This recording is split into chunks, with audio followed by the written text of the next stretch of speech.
ముందు నాకు ఇస్తే కొంచెం తక్కువగా నేను మాట్లాడతాను. బిర్యానీ తిన్నాక అల్లపచ్చడి తిన్నట్టు ఉంటుంది. నేను ఎక్కువ మాట్లాడలేను.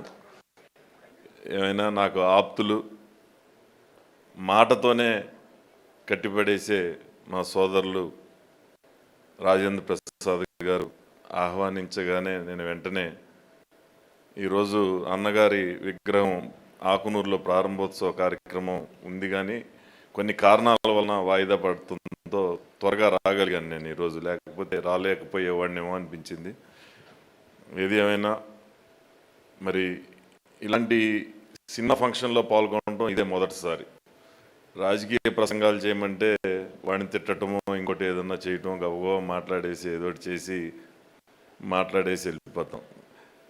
ఈరోజు మరి కొత్త సినిమా ప్రారంభం రూపేష్ గారికి నా హృదయపూర్వక శుభాకాంక్షలు. అలాగే పవన్ ప్రభు గారికి, అలాగే ఆకాంక్ష గారు. నేను చూశాను, చూస్తే ఇంతకుముందు ఏదో మూవీలో చూసినట్టు అనిపించింది. రాజేంద్ర ప్రసాద్ గారిని అడుగుతా ఉన్నాను, ఫస్ట్ పిక్చర్ అని అంటే కాదు, 4-5 సినిమాలు నాగార్జున గారితో కూడా నటించారని. సినిమా నాలెడ్జ్ కొంచెం తక్కువ. రామ్మోహన్ గారు అయితే మిడ్ నైట్ సెకండ్ షోకి వెళ్ళిపోతారు ఫ్యామిలీతో. నేను 9 గంటలకల్లా ప్యాకప్, మళ్ళీ మార్నింగ్ లేస్తారు, మళ్ళీ 4కి రైల్వే స్టేషన్ నుంచి నడవటం, లేకపోతే శాండ్ వాక్ ఇట్లా వెళ్ళిపోతూ ఉంటారు. ఇదేమైనా ఒక చక్కటి ఈ రోజున ప్రాసమణి గారిని నేను కూడా యూట్యూబ్లో చూశాను. ఏదో గోదావరి జిల్లాలో మా రాజకీయ నాయకులను పొగుడుతూ ఉంటే నేను ఒక వీడియో చూశాను.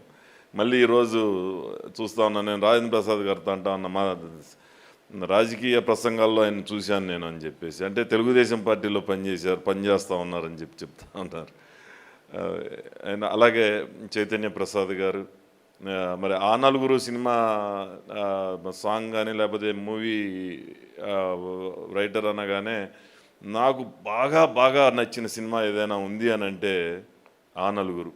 నాకు బాగా నచ్చిన నటులు ఎవరైనా ఉంటే అన్న ఎన్టీ రామారావు గారి తర్వాత రాజేంద్ర ప్రసాద్ గారు. ఇద్దరు కూడా నిమ్మకూరు కృష్ణా జిల్లా ముద్దుబిడ్డలు. నిజంగా కృష్ణా జిల్లా అదృష్టం, మా అదృష్టం. ఆ జిల్లాలో మేము మళ్ళీ చెప్పుకోవడానికి, మాకు గర్వంగా ఫీల్ అవ్వటానికి. ఈ రోజున మరి కొత్త సినిమా అయినా మళ్ళీ డైరెక్టర్ కానీ, యాక్టర్గా, ప్రొడ్యూసర్గా మరి ఇంత ధైర్యంతో మరి ఈరోజు షష్టి పూర్తి సినిమా ఏమీ అనుకోకుండానే రాజేంద్ర ప్రసాద్ గారి దగ్గరికి వెళ్ళి, ఇళయరాజా గారి దగ్గరికి వెళ్ళి, కీరవాణి గారే కదా దగ్గరికి వెళ్ళి అందరినీ ఒప్పించి మళ్ళీ మూవీని నిజంగా గ్రేట్. మీ అందరికీ కూడా ఆల్ ది బెస్ట్ చెప్తూ మంచి సక్సెస్ని ఇవ్వాలని, మళ్ళీ సక్సెస్ మీట్లో మేము గెస్టులుగా రావాలని మీ అందరినీ కూడా కోరుకుంటూ thank you. Super sir, thank you so much sir. మీరు ప్రజానాయకులుగా ఎన్నో వేదికలపైన ప్రజల్ని ఉత్తేజపరిచే స్పీచ్లు, లేకపోతే వాళ్ళకి భరోసానిచ్చే స్పీచ్లు ఎన్నో ఇచ్చుంటారు. కానీ ఇది సినిమా వేదిక కాబట్టి, అండ్ మా రాజేంద్ర ప్రసాద్ గారికి మీరు బాగా కావాల్సిన వాళ్ళు కూడా కాబట్టి, మీ ఇద్దరి నుంచి ఒక్క డైలాగ్ వినాలనుంది సార్. రాజేంద్ర ప్రసాద్ గారు, విత్ యువర్ పర్మిషన్. అది సంగతి.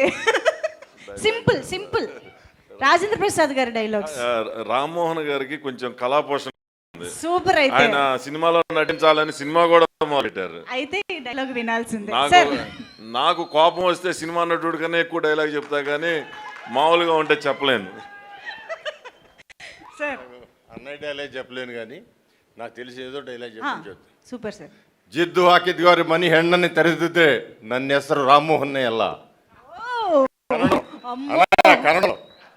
కన్నడంలో అదేంటే ఒక శత్రు యొక్క భార్యని తీసుకురాలేకపోతే నా పేరు రామ్మోహనే కాదు అని dialogue. Wow, super sir. Sir Rajendra Prasad గారిది సింపుల్ డైలాగ్. అప్పుడే తెల్లారిందా, అది చాలు కదా సార్, చాలు. చిన్నది. అప్పుడే తెల్లారిందా, అప్పులప్పారావు. అక్కడికి వెళ్ళిపోదాం మనం. అప్పుడే తెల్లారిందా. అదే సార్, మీ డైలాగ్ యాక్చువల్లీ ఒరిజినల్ డైలాగ్ మీకు ఇచ్చేస్తాను సార్. ఆ ఒక్కటి అడక్కు కదా, ఇప్పుడు నేను డైలాగ్ అడగద్దని ఎలాగో అంటారు కాబట్టి అదే డైలాగ్ చెప్పిద్దాం. ఆ ఒక్కటి అడక్కు. నాకు ఇంకో సినిమా ఉందన్న, ఇది మీ శ్రేయభిలాషి.